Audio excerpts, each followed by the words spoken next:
আসসালামু আলাইকুম। অবিরাম বাংলার সংবাদে সবাইকে স্বাগত জানাচ্ছি। আমি নাইম ফাথম মুবিন। শুরুতেই বিআরবি কেবলস সংবাদ শিরোনাম জানিয়ে দেব সর্বশেষ আপডেট আন্তর্জাতিক সংবাদ। শুরুতেই শিরোনাম। গাজায় শরণার্থী শিবিরে ইসরায়েলি হামলা, নিহত অন্তত 10। এদিকে গাজার সমর্থনে উত্তাল ব্রুকলিন। এবার রাইসির হেলিকপ্টারের সমস্যা নিয়ে মুখ খুলল তুরস্ক। ইম্প্যাক্ট এসির প্রতিবেদন, সৌদির নতুন পাঠ্য বইয়ের মধ্যপ্রাচ্যের মানচিত্রে ফিলিস্তিনের নাম নেই। সর্বশেষ জানিয়ে দেব হজের নতুন আইন কার্যকর। শুনছিলেন সংবাদ শিরোনাম, এবার থাকছে বিস্তারিত। তার আগে অনুরোধ থাকবে আমাদের ভিডিওতে একটি লাইক দিন এবং সংবাদটি কোন স্থান থেকে শুনছেন এবং দেখছেন কমেন্ট বক্সে লিখে জানান। গাজায় শরণার্থী শিবিরে ইসরায়েলি হামলা, নিহত অন্তত 10। অবরুদ্ধ গাজা ভূখণ্ডের দুটি শরণার্থী শিবিরে হামলা চালিয়েছে দখলদার ইসরায়েলি বাহিনী। এতে অন্তত 10 জন নিহত হয়েছেন। নিহতদের সবাই নারী ও শিশু। নুসেইরাত শরণার্থী শিবিরে পৃথক ইসরায়েলি হামলায় আরও 4 ফিলিস্তিনি নিহত হয়েছেন। সোমবার এই তথ্য জানিয়েছে সংবাদ মাধ্যম আল জাজিরা। সংবাদ মাধ্যমটি বলছে, গাজায় বুরেইজ শরণার্থী শিবিরের ইসরায়েলি বিমান হামলায় 6 জন নিহত হয়েছেন বলে ফিলিস্তিনের সরকারি বার্তা সংস্থা ওয়াফা জানিয়েছে। হামলায় নিহতদের সবাই শিশু ও নারী। এদিকে হামলায় নিহত 6 শিশু ও নারীর লাশ দেইর আল বালাহের আল আকসা শহীদ হাসপাতালে নিয়ে যাওয়া হয়েছে বলে স্বাস্থ্য সূত্র ওয়াফাকে জানিয়েছে। এছাড়াও হামলার পর উদ্ধারকারীরা এখনো বেঁচে যাওয়াদের খোঁজে ধ্বংসস্তূপে তল্লাশি করছে। সোমবার মধ্যরাতের পর আকাল পরিবারের একটি বাড়িতে এই হামলার ঘটনা ঘটে। বুরেইজ শরণার্থী শিবিরটি নুসেইরাতে শরণার্থী শিবির থেকে প্রায় 2 কিলোমিটার দূরে অবস্থিত। এই হামলার আগে ইসরায়েলি বিমান হামলায় নুসেইরাতেও 4 জন নিহত হয়েছেন। ওয়াফা নিউজ এজেন্সি এবং আল জাজিরার সংবাদদাতা জানিয়েছেন, এই হামলায় 4 জন নিহত হয়েছেন এবং আরও বেশ কয়েকজন আহত হয়েছেন। গত বছরের 7 অক্টোবর গাজার দক্ষিণাঞ্চল থেকে ইসরায়েলি নজিরবিহীন হামলা চালায় হামাস। ইসরায়েলের দাবি, এ হামলায় 1200 জন নিহত হয়েছেন। এছাড়া হামাসের যোদ্ধারা 253 জন ইসরায়েলিকে জিম্মি করে গাজায় নিয়ে যায়। এ ঘটনার পর থেকেই গাজায় পাল্টা হামলা চালাচ্ছে ইসরায়েল। শুরুতে গাজার উত্তরাঞ্চলে হামলা শুরু করে ইসরায়েলি বাহিনী, পরবর্তীতে গাজার দক্ষিণাঞ্চলেও তাদের আগ্রাসন ছড়ায়। এদিকে ইসরায়েলের চলমান আক্রমণে নিহত ফিলিস্তিনিদের সংখ্যা বেড়ে কমপক্ষে 36,439 জনে পৌঁছেছে বলে রোববার অবরুদ্ধ এই ভূখণ্ডটির স্বাস্থ্য মন্ত্রণালয় জানিয়েছে। মন্ত্রণালয়ের বিবৃতিতে আরো বলা হয়েছে, হামলায় আরও 82,627 জন আহত হয়েছেন। মূলত গাজায় অবিলম্বে যুদ্ধবিরতির দাবি জানিয়ে জাতিসংঘের নিরাপত্তা পরিষদের প্রস্তাব সত্ত্বেও ইসরায়েল অবরুদ্ধ এই ভূখণ্ডে তার নৃশংস আক্রমণ অব্যাহত রেখেছে। গাজার সমর্থনে উত্তাল ব্রুকলিন।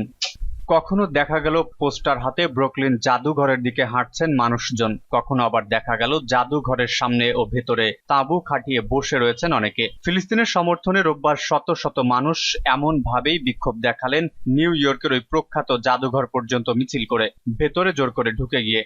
সমাজ মাধ্যমেও ব্যাপকভাবে ছড়িয়ে পড়ল ঘটনার ছবি ও ভিডিও। গ্রেফতারও হলেন বেশ কয়েকজন। সংবাদ সংস্থার সূত্রের খবর, এদিন অন্তত 500 থেকে 700 বিক্ষোভকারী জড়ো হয়েছিলেন জাদুঘরের সামনে। সকলেই বৈদিন আওয়ার লাইফটাইম নামে এক ইসরায়েল বিরোধী দলের সদস্য।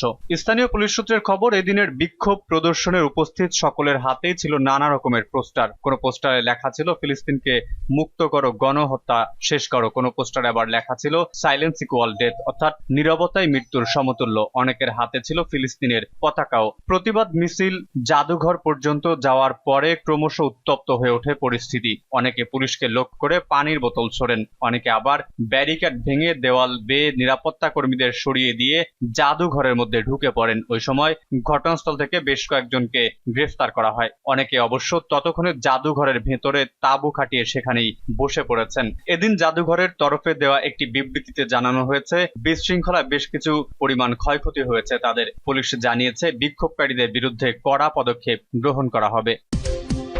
রাইসির হেলিকপ্টারের সমস্যা নিয়ে মুখ খুলল তুরস্ক। ইরানের প্রেসিডেন্ট ইব্রাহিম রাইসি, পররাষ্ট্রমন্ত্রী আমির আবদুল্লাহিয়ান সহ 7 জন হেলিকপ্টার দুর্ঘটনায় নিহত হয়েছেন। আজারবাইজান প্রদেশের একটি জলাধার উদ্বোধন শেষে দেশটির উত্তর পূর্বাঞ্চল তাবরিজ শহরে যাওয়ার সময় তার হেলিকপ্টার দুর্ঘটনায় পতিত হয়। এই হেলিকপ্টার দুর্ঘটনা নিয়ে নানা জল্পনা কল্পনা শুরু হয়েছে। রাইসির হেলিকপ্টারের সমস্যা নিয়ে মুখ খুলেছেন তুরস্কের পরিবহন মন্ত্রী আব্দুল কাদির ওরালোগু। উল্লেখ্য, বিধ্বস্ত হেলিকপ্টারের সন্ধানে ড্রোন পাঠায় তুরস্ক। তুরস্কের মন্ত্রী আব্দুল কাদির উরুলুগলু বলেন, ইরানের প্রেসিডেন্ট ও পররাষ্ট্রমন্ত্রীকে বহনকারী হেলিকপ্টারটি সিগন্যাল সিস্টেম চালু ছিল না অথবা এটিতে তেমন কোনো ব্যবস্থাই ছিল না। সেন্টার ফর এভিয়েশন অ্যাক্সিডেন্ট পরিচালনার এক জরুরি গবেষণায় তথ্য উঠে এসেছে। এতে দেখা গেছে ইরানের দুর্বলতার কারণেই এই দুর্ঘটনা ঘটেছে।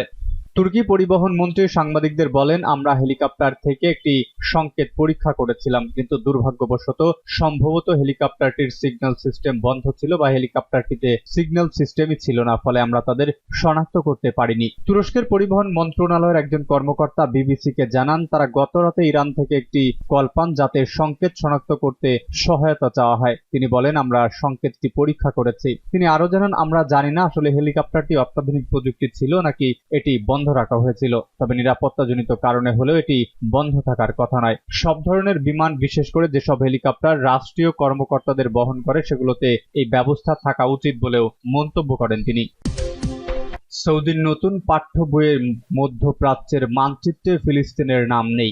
2023-24 সালের সোশ্যাল অ্যান্ড ন্যাশনাল স্টাডিজ পাঠ্য বইয়ে সৌদি আরব ও এর প্রতিবেশী দেশগুলোর মানচিত্র দেওয়া হয়েছে, কিন্তু ওই মানচিত্রে ফিলিস্তিনের অংশটির কিছুই লেখা নেই। 2022 সালের বইগুলোতে একই জায়গায় ফিলিস্তিন লেখা ছিল। সৌদি আরবের নতুন শিক্ষাক্রম অনুযায়ী প্রকাশিত স্কুলের পাঠ্য বইয়ের সংযুক্ত মানচিত্রে ফিলিস্তিনের নাম দেওয়া হয়নি। যুক্তরাজ্য ভিত্তিক সংবাদ মাধ্যম দি নিউ আরব বুধবার প্রকাশিত এক প্রতিবেদনে তথ্য জানিয়েছে, 2022-23 সালের সোশ্যাল অ্যান্ড ন্যাশনাল স্টাডিজ পাঠ্য বইয়ে সৌদি আরবের প্রতিবেশী দেশগুলোর মানচিত্র দেওয়া হয়েছে, কিন্তু ওই মানচিত্রে ফিলিস্তিনের অংশটিতে কিছু লেখা নেই। 2022 সালের বইগুলোতে একই জায়গায় ফিলিস্তিন লেখা ছিল। ইসরায়েলপন্থী থিঙ্ক ট্যাঙ্ক ইম্প্যাক্ট এসিওর প্রকাশিত প্রতিবেদনের বরাত দিয়ে তথ্য জানানো হয়েছে। প্রতিবেদনের ভাষ্য, ইসরায়েলের প্রতি বিরূপ মনোভাব প্রকাশ পায় এমন কিছু বেশ শব্দ পাঠ্য বই থেকে বাদ দেওয়া হয়েছে। বিশেষত শত্রু, জায়নিস শত্রু বা যেসব বাক্য বা শব্দাংশের মাধ্যমে এ অঞ্চলে ইসরায়েলের উদ্দেশ্য সম্পর্কে হুঁশিয়ারি দেওয়া হতো, সেগুলো বাদ দেওয়া হয়েছে।